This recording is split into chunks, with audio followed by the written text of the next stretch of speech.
And here we go with Macaulay Day at Salve Virginia University and Seahawk Talk on Wednesday, April 14. I'm Ed Habishaw, and as always, I'll be joined by our Sports Information Assistant, Andrew Pizzelli. Welcome to the show, Andrew Pizzelli from beautiful location at Reynolds Field. We switched locations, Andrew. Yeah, we switched spots. Well, I mean, you're technically home. Office is home. I don't know. I've been home. So now I'm at the field. I'm the one who's on location this week. So which is good. Can't pick a better day. On location for a 3 o'clock start with baseball. Later on, South Virginia softball will be in action at Topa Field, and I'll be joined by Gavin Parent. And right now, he's going to tell you to keep your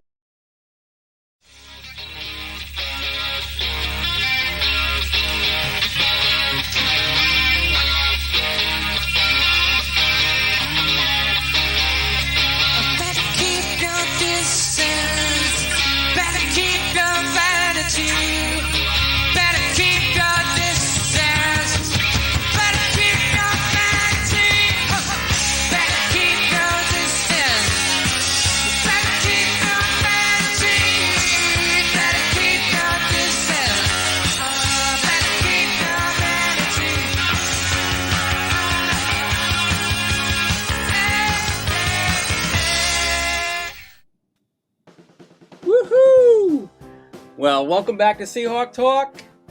Ed Habishaw in the office, Andrew Pizzelli at Reynolds Field. We don't have any guests scheduled today, but we will bring in our producer, Gavin Parent, to the stream, and we'll start a discussion on things that are happening today for South Virginia Athletics. There are 4 teams in action, and among those teams in action, softball was the very first one to ever win on this date. That happened 34 years ago, and they won big, 20-0 against Connecticut College. You said softball, not football, right? 22-0. I said softball, 20-0. 20-0. Still. That today. Yeah, that'd be nice. South Virginia softball is facing the University of New England today with a 4 o'clock and a 6 o'clock doubleheader pair against the Nor'easters. These are non-conference games, believe it or not, and actually the first games of 2021 for the University of New England. They've been on pause with all of their sports up until this past Saturday, April 10, and now for the very first time they're going to be able to play softball. We were unfortunately had to cancel last Saturday's and Sunday's twin bills at Topa and in Biddeford with the Seahawks versus the Nor'easters, but now we get to play them today. Everything's all set for a doubleheader. That's going to be tough, huh? I mean, if you're UNE, I mean, all the pausing, and finally it's like, yes, we get our game, but we have to hop on a bus and drive all the way down to Newport for a 4 o'clock start on a weekday. That's going to be tough for them, especially playing a Salve team that's been playing well. Not only playing well, but having no classes today. So it's almost like a weekend day for Salve Regina. It's very true. They've got Macaulay Day, so like Gavin Parent, he's got the day off from classes, and all of his fellow Seahawk students have the day off from classes. I don't know. I'm liking this newly introduced Macaulay Day that the president's got going on.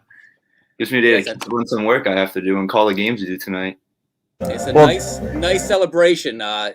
Dr. Kelly Armstrong sent the email to the Salve Virginia community yesterday to encourage us to take a small break from our usual routine and our beloved, to celebrate Macaulay Day and our beloved university community. So we're doing that. Well, we're sticking to routine. Seahawk Talk every Wednesday, 12:30 here on the Salve Athletics Network. I think it's a great thing, though. I mean, Dr. Armstrong talked about when she came to Salve, she talked to everybody. What were things that she could do, something to add to campus? And one of the biggest things that came out of all of her discussions was traditions. Wanting to add more traditions, and Macaulay Day now, along with Surprise Day, it's become another one of these traditions, and a good one. I love surprises. So we were surprised to actually have a baseball game today, as we were over the weekend.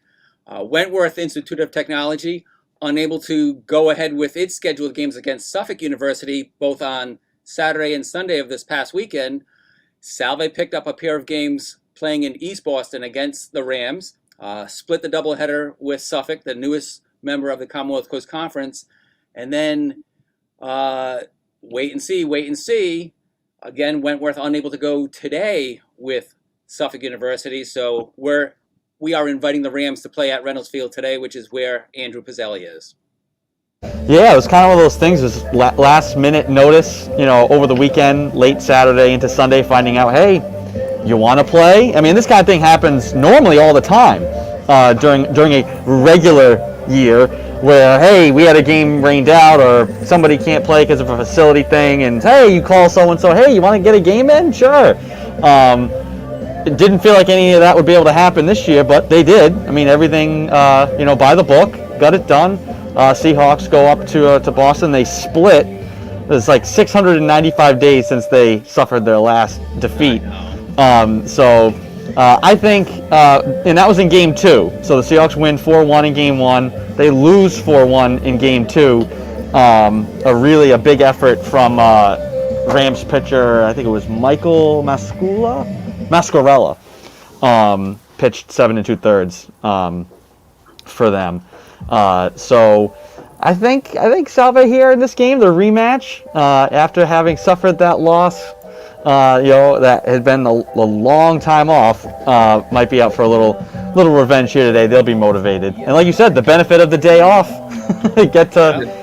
I'm here early. So's the team. They are ready. I think they're ready to go with all these. What's happened in the past. They definitely wouldn't miss an opportunity to play now between the coaches and the players. So yeah, excited for them. So it should be a good game. Yeah. And we've had the same experience that Wentworth has had with our Western New England series, the entire weekend getting wiped out before the Golden Bears came to Salve, Virginia last Wednesday. So that ended up not being a split in the traditional sense. It was a win and a tie for the Seahawks. Explain the tie, because I think some people have been confused over but it was still light out. Why a tie? Explain why it was still a tie. Do you not know? I don't know, because I think the umpires just said, "Okay, we're done." I thought it was a rule. This is why I thought there was a rule about the double headers if Game 2 wasn't going to go beyond X amount of innings this year. I haven't heard that. I thought I remembered seeing that in or maybe that was a floated idea way back when.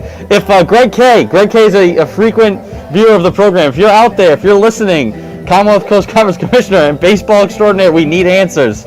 I thought I remembered seeing some rule about Game 2 of doubleheaders not going beyond X amount of innings. No, the one rule I did see, and it wouldn't apply to Game 2 extra inning-wise, but if Game 1, which is always going to be a 7-inning game, if Game 1 goes extra innings, then Game 2 automatically becomes a 7-inning game. Okay. And that could go extra innings as well. But Game 1 went 7 innings. It was a 4-0 shutout for Patrick Maybach, who got CCC Pitcher of the Week. Yep. And then Game 2 went through 9 and tie score at 5-5. It could have gone longer with the lighting conditions.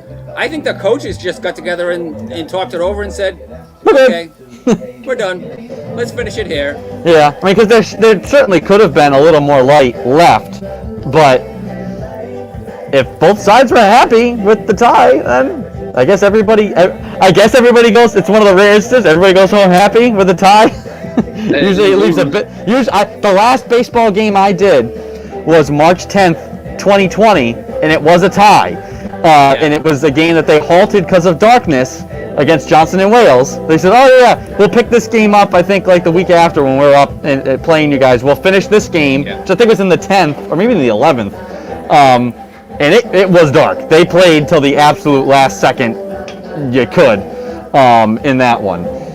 So that's 400 days ago, actually. That was the last time I was here. Wow. Do you think that's why they put that man on second rule? It kind of speeds up extra innings. Probably would have been 1 inning max anyways, even if they went to extras. But yeah, cool the tie, get out of there. Now I'm going through my emails that now I'm like scouring, like, where did I see this thing about something about? Yeah, what I had said, the rule applies to the first game. duration of the second game. If the first game goes to extra innings, they'll cut the second game to a 7-inning scheduled game. But either game could go to extra innings, and they'll play to completion or until darkness. Yep. And unfortunately, we don't have lights on Reynolds Field, but No. Gavin and I will be under the lights tonight, at least in Game 2 of a softball doubleheader at Topa Field, and that'll be a nice opportunity for the Seahawks to match up with the Nor'easters. And for either team, there's no pressure because it's not going to apply to the Commonwealth Coast Conference standings. These are teams that are in separate pods, so UNE, come down, get your first play of the season, and it won't affect you in the CCC standings in Pod B. Salve's in Pod A with 4 other teams, and very, very bunched up standings in Pod A for softball. So Salve drawing UNE in its crossover pod matchup. That's a good matchup because UNE has recently been a Commonwealth Coast Conference champion within the last 6 or 7 years. So getting to face them in a midweek matchup that has no bearing on the standings is going to be a good test for the young Seahawks. I don't think we can talk about softball without showing the Nicky Vanelli walk-off home run clip. Go right ahead. And you got to enjoy the amazing call. Hazra on third base, representing the tying run. And Beebe looking to clinch it for the Golden Bears. To left field, back it goes! And it's a walk-off home run for Nicky Vanelli! Oh, wow. That's great. Seahawks win it! Wow. 8-7! Wow. Nicky Vanelli with the Excellent walk-off! Excellent job. I mean, that ball just disappeared into the darkness. It's kind of cool that it was a night game because you literally just see the ball go and then it's gone. You can't even see the ball anymore. Yeah. And like we said last week, that was Nikki's second walk-off home run of her career. She did the same as a freshman in 2019. Last year got wiped out, so who knows? She may have had more in 2020. But she picks up almost where she left off in 2019 with that moonshot on Good Friday, April 2. And Jody Moradian, along with me on the call, we were just so excited to end the game because we were freezing. I was gonna say, good. We're going home. Take us home, Nikki. Take us home. Thank you, Nikki. Well, you guys talk about lights and no lights at Reynolds Field and being under the lights at Topa. I was under the lights at Gaudet last week until you gotta beware of extras, beware of games going long because sometimes you run into timers. And yeah, we had the lights go out at the field last week at Gaudet. Actually, you know what? I can see if I can pull that up, but I'm trying to tweet on that too. I know I'm gonna try and find. I gotta say, just when I thought I've seen everything, something else happens. But then again, can I say I've seen it all if I couldn't see? That was kind of the philosophical. Like if the tree falls in the forest. Basically, it's something. It's something. It's like that. But Ed, in all your years of covering games, have you ever had anything like that happen? While I effort to try and find the video. Well, we not instantaneously with the lights going out like that, but coaching tennis matches, I've fretted over having no lights at our tennis courts on Leroy Avenue around the Antone Academic Center, and I'm like, oh, wait a minute, we do have a spotlight along the tennis courts. So we've had to finish some of our late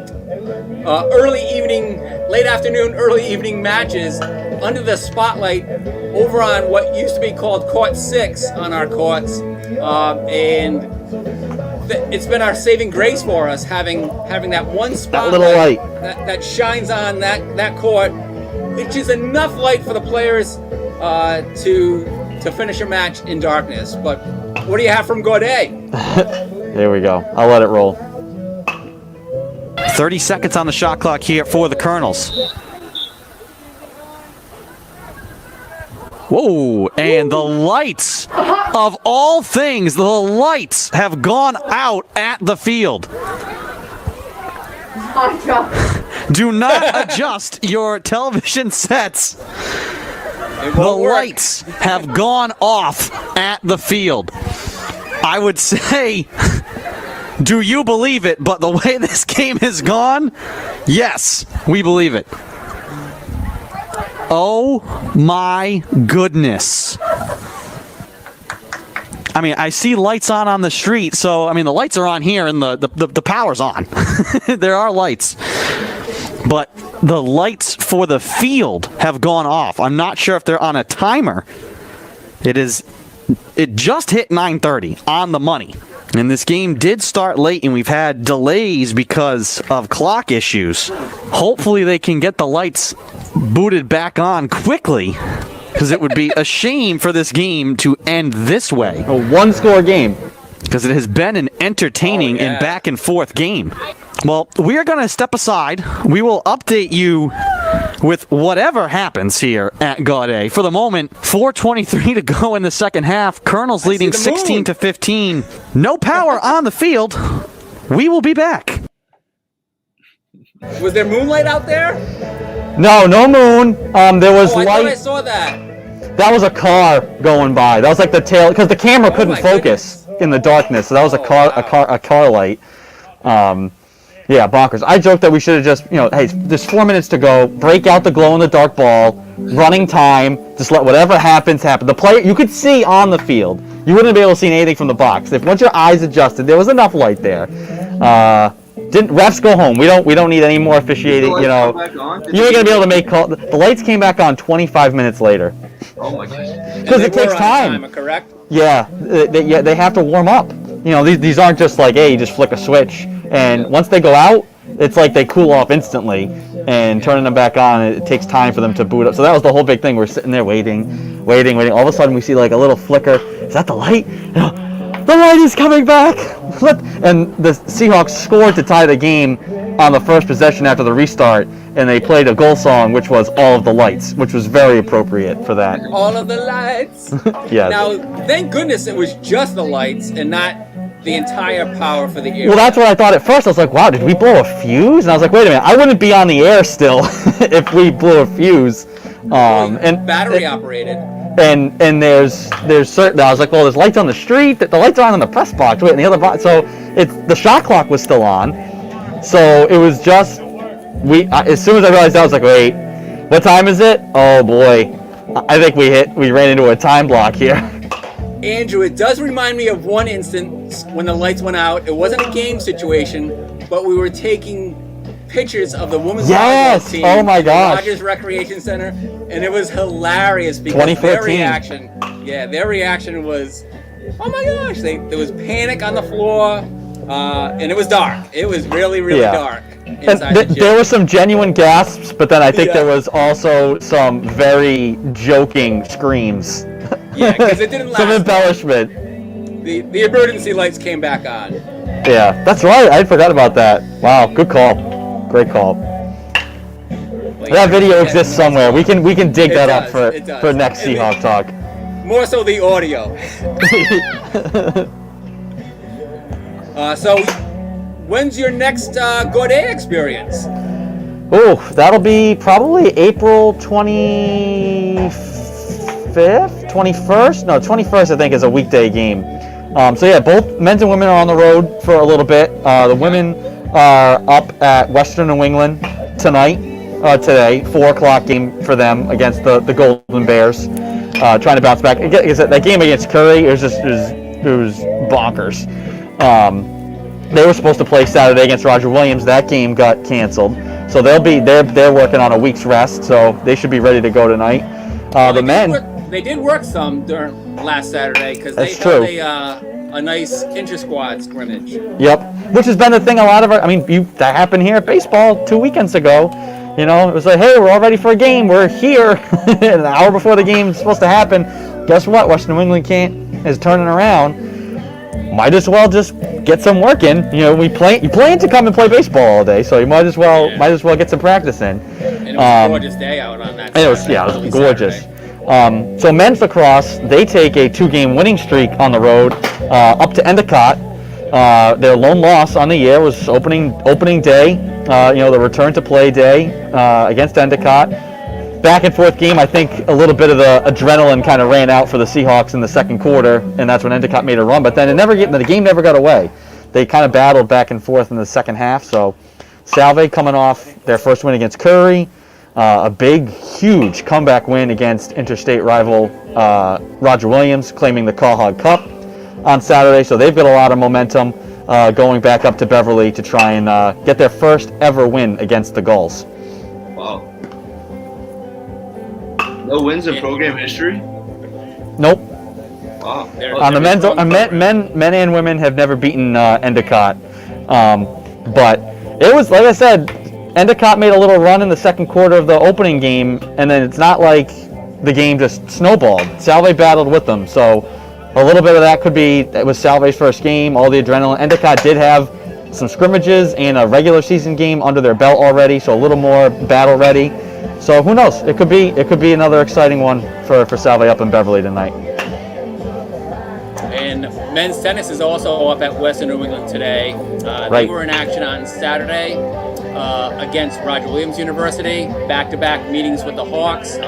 First up in Bristol and then at home. We'll show some pictures on the screen here, and we can mute that. And what we're seeing here are some images that also have some fans in the stands. Our baseball families are wonderful. Many of them took part in the Fans in the Stands program, and because baseball didn't have any home games this past weekend, we got those fans out at the tennis matches, which was a nice treat for our Seahawks playing the Hawks of Roger Williams. George Corrigan with some fantastic photography here. I was also up top on the Antone Academic Center stairway that's outside, a fire escape stairway. Great vantage point there to shoot some overhead photography and stream the entire match from there. So it was a great setting on Saturday, and with the Seahawks playing the Golden Bears midweek, the men today and the women tomorrow, the Seahawks will be home on Saturday hosting the Golden Bears. So Salve's schedule with conference matches has been nice because they're home on Saturdays for the combined doubleheader matches in tennis. And that's a great experience. Typically, a tennis match is going to last over 3 hours. And our one on Saturday with Roger Williams lasted just over 3 hours, 3.5 hours, and that was 18 matches on the court combined. I gotta go out there and play some tennis. I haven't played tennis in a long time. There they are today at baseball. Awesome. So, fans in the stands. Love it. Fans in the stands. They got great seats, too. Those are great seats. They're going to see a great game today. So, they're here. Fans, they're at Reynolds. Here. Yeah, I love the fact that they some of them submitted pictures of their pets to be present at the games, because typically we don't allow pets on our venues, but this is their way of getting their pets in there. Cardboard pets are allowed. Yep. And sometimes they help prevent real animals from showing up. You get a delivery from Braun? I mean, they're pulling over. I do have an electric razor from Braun, so... Unless Suffolk took a tractor trailer here, I don't know. Oh, that would be Are a close they still not shave. there? Suffolk's not there yet? Does not appear so. I mean, it's a little early. I mean, they're traveling, so they probably be getting here soon. It's a 3 o'clock start there, so I wouldn't imagine they'd be there any earlier than 1 o'clock. I said 1 o'clock, 1:30. Yeah. And they had class today probably, too. So they had to get out of class. They're not celebrating Macaulay Day like we are. I'm wondering what this delivery truck is dropping off. Oh, man. Or picking up. It's good to be outside. Never a dull. Exciting things don't happen like this in my studio at home. I'm just staring at the computer and a wall. So it's good to have action. BP happening right in front of me. So we're ready to go here. thing. You know what we're putting on the line tonight? Gavin Parent's unbeaten streak I at know. calling games. You have to win both games now. I can't take a loss. There is some pressure. There's here. Major pressure. It'll be your first softball contest, so we'll have a lot of fun with it. Again, if we win the first one, I'm gonna feel extremely more pressure to win the second one too, because like, oh my god, now I'm 3-0. Yes. Why not be like baseball? Go undefeated for like over almost 700 days. And I've only done girls sports too, so maybe I'm just good luck for the girls teams. There you go. All right. Well, if you help out with some tennis matches on the weekend, we can have you do both men's and women's tennis at the same time. Yeah, I gotta get a baseball game in this. Yeah, they're home on Saturday with Roger Williams. Big matchup. Seahawks and Hawks. They're both at the top of the Pod A in Commonwealth Coast Conference baseball. Last time they met, me and you were both there for that, Ed. That was up in Bristol, 2019 Commonwealth Coast Conference Championship. Seahawks needed to win 2 on day 2, and they did. It's the last time those two teams faced each other. It's crazy, all these matchups, just because of how short last year was, and for a sport like baseball and softball, never getting into conference play, seeing all these conference opponents, these rivals, for the first time in basically 2 years. Yeah. Which is crazy to think about, but that's the deal. That is the deal. I don't know. Again, Saturday will be a seven inning first game, a 9-inning scheduled second game. And I don't imagine that rule will apply on a weekend as far as shortening second game if the first game goes extra innings. I think that only applies to midweek doubleheaders, but we can check the rule book. Greg K, get back to us. The recently revised rule book, because of all the... I am just so impressed with how they put together this spring season for all sports.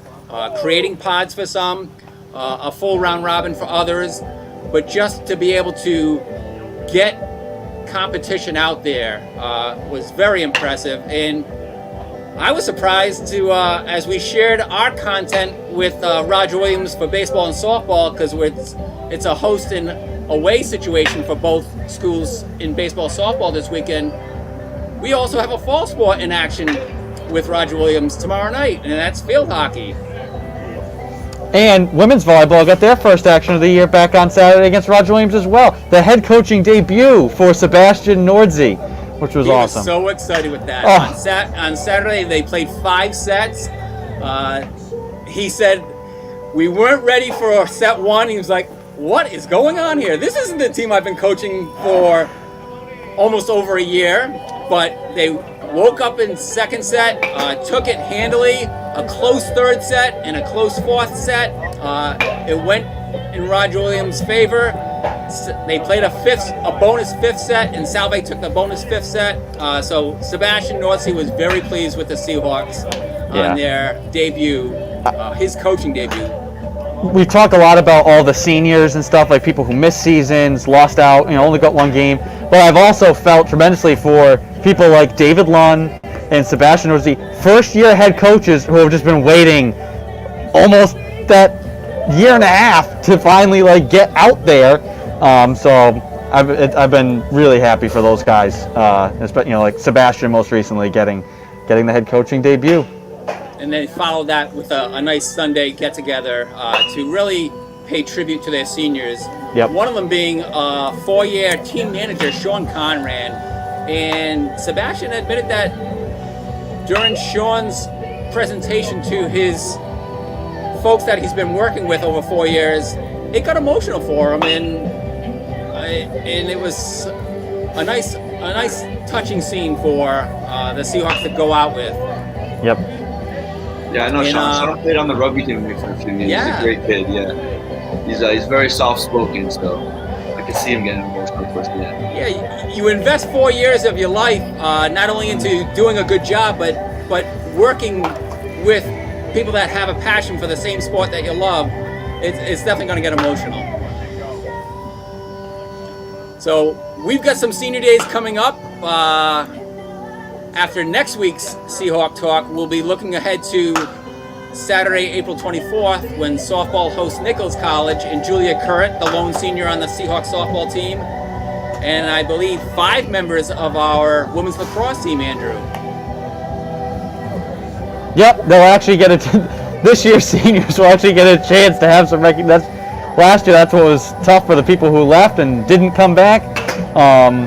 Didn't get that. I mean, obviously, they've all had. We've given them, tried to do as much for them as we can in the last year. But knowing that there's actually games on the schedule, a chance for this year's seniors on both lacrosse teams to and baseball as well to say, all right, we've set a date. We know what's happening. We can give you the honor you deserve. And we've got over a dozen men's lacrosse seniors. We've got a dozen baseball seniors, and that's a combination of seniors, graduate students that have had added eligibility. And we don't know if they're all going to be fully exhausted of their eligibility, because they do have the potential to return. So we shall wait and see. Eric Sorella gave me confirmation on 4 of the Seahawks seniors. I believe it was Zach Barlock. Let me look it up just to make sure I've got it correct. It was Zach Barlock, Kyle Brown, Zach Dayon, and Madden Ward. Those are the 4 definites that will be saying goodbye. Thank you, Salve, for 4 years, 4+ now, and then graduating and moving on to their professional careers. Yeah. So, hey, Andrew, I want to thank you for jumping in on Seahawk Talk from my former venue, Reynolds Field. You're going to have a great game there today. It's scheduled to go 9. Who knows? With your history, it could go extra innings. So I'm not wishing that on you, but hey, it's never about the number, and we know the number of innings that are going to happen in every single baseball softball game. At a minimum, it's all about the pace of the game, and so that's all I care about. Pace of play, baby. Pace of play. Or actually, softball has always had the 8-run mercy rule. Baseball now has a 10-run mercy rule after 7 innings, so that could come into effect, hopefully in the Seahawks' favor. Hopefully. We'll see. Tune in, 3 o'clock. It's Macaulay Day, and hopefully it can be Mercy Day at the same time. Awesome. Thank you, Ed. Thank you. That's Andrew Pizzelli on Macaulay Day for Seahawk Talk. I'm Ed Habishaw. That's Gavin Parent. We'll be joined together later on this afternoon on the Salve Regina Softball YouTube channel, bringing you Seahawk softball action versus the Nor'easters. For Gavin Parent, I'm Ed Habishaw. Have a good day, everybody.